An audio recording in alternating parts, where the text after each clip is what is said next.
All right, a little bit of a slightly clickbait title there, but not really. So I thought I would chat with you guys and gals a little bit about this today because it's kind of a thought experiment to get people to really think through the different factors in their lifestyle, because people have a bad habit of focusing on single factors or a certain food or a certain substance and not looking at the total effects on their body. You know, they'll say, oh, this thing is bad. It could do this, it could do that.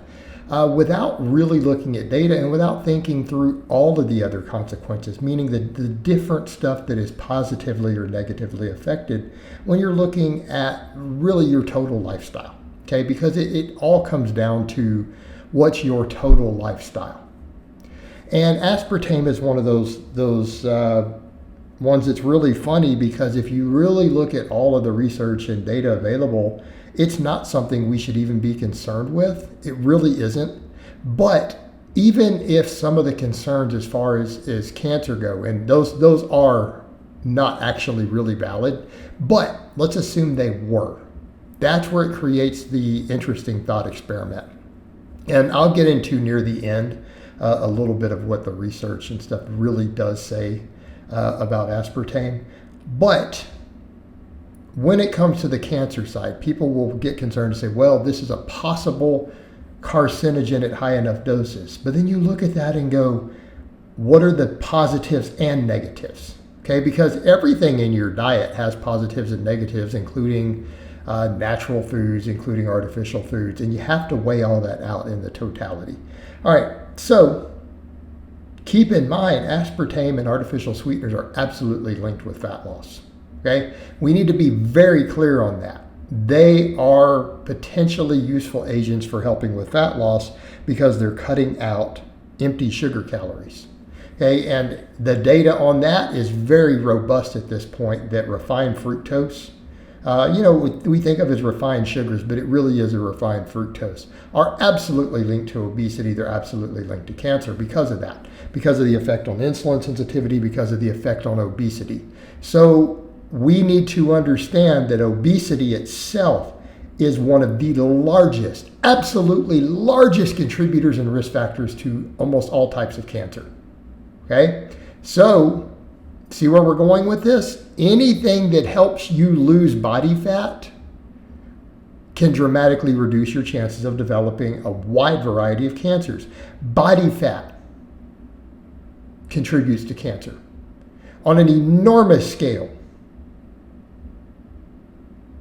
So when we look at something like that of going, well, if a person becomes less obese, if an obese person loses enough body fat that they get to a healthy body weight and healthy body fat, their cancer risk go down more than 10%. It's not just a 1%.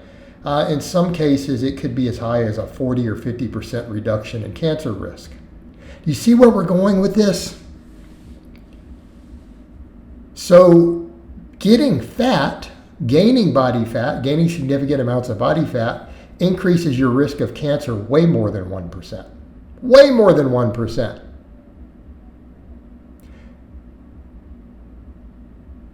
So if aspartame actually caused, like consuming it in large amounts, caused a 1% higher risk of developing cancer,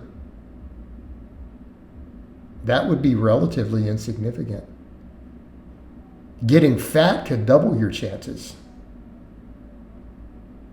50%, 100% increase in some cases. Maybe even more. So shouldn't we be looking at that? The same thing when you think of the effects of insulin resistance. So excessive amounts of refined fructose, and people say, well, excessive, but Americans and a lot of people in Western countries do eat excessive amounts. It's quite common. A substantial percentage of the population consumes excessive fructose. And again, I'm talking about refined sugars when I say that. Well, excessive amounts of refined sugars reduce insulin sensitivity.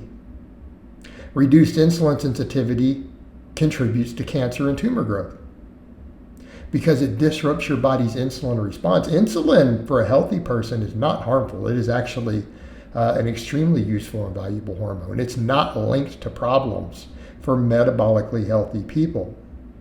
But obese people it is, or people who've developed insulin resistance due to too much refined sugar, too much saturated fat, things like that in their diet, right? Those things. So if you have an unhealthy insulin response, that absolutely increases cancer risks. See where we're going here? So if artificial sweeteners help a person lose 10 pounds of body weight, and they're very much shown to do that in the data, due to, again, not affecting insulin sensitivity negatively, which affects energy output, affects appetite, by not providing empty calories, right? You're replacing empty calories. Could very well be useful in losing 10, 20, 30 pounds of body fat. So if it helped you do that, it would more than offset that 1% extra risk. It would actually be a net positive for cancer risk. Now, what's the reality? Aspartame has not been actually found to contribute to cancer in humans. It has been in very, very, very large doses in rodents. But the amount you would have to get from, say, drinking Diet Coke or Coke Zero or something like that, you would have to drink gallons of it a day.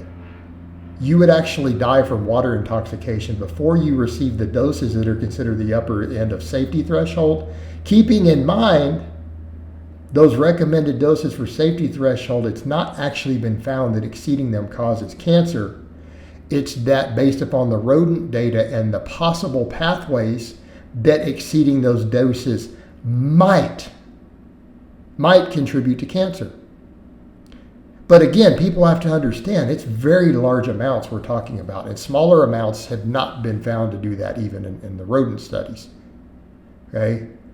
So what we have are general safe limits listed, but to reach those limits, you would have to be consuming it in large amounts of powder form. And that would actually be prohibitively expensive. We're talking about people consuming like straight up, almost chugging the powder raw, because you can't get it from, say, Diet Coke. There's not enough in there from a diet soda.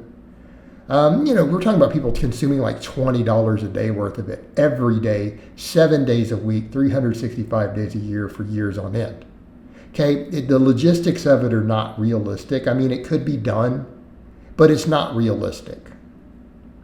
But, I would highly recommend that you not do that. I would also say, look, this is what the FDA says are generally regarded upper thresholds. I would obviously not recommend you exceed that, okay, because that would be silly. Not only would you be trying to take a risk, but, it would serve no beneficial purpose to you. You would be force feeding artificial sweetener powders. All right, guys, but that's really all I have to say on that today. I hope it's been informative, and I'll talk to you guys and gals next time.